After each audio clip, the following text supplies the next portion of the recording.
guys, magigisa tayo guys ng sardinas. Nilagay ko na yung sibuyas, bawang at kamatis guys. And then, mamaya ilalagay na natin yung ating sardinas at yung ating gulay na pechay.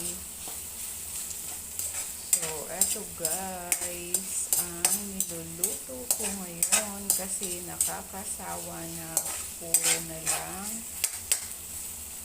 meat ang ulam.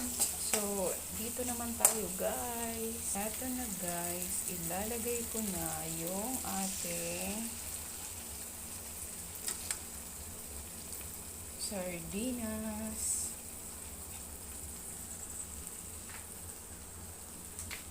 And then, mikos lang natin.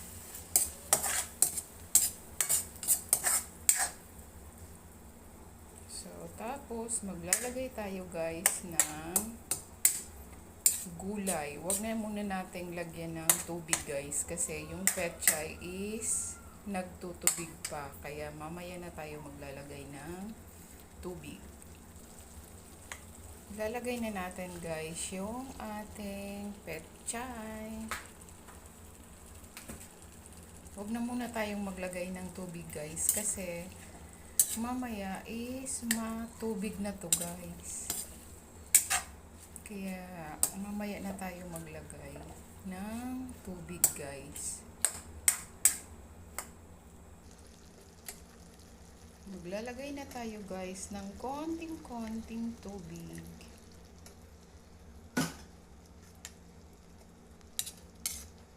Yun lang yung tubig niya guys kasi konti lang naman yung gulay natin.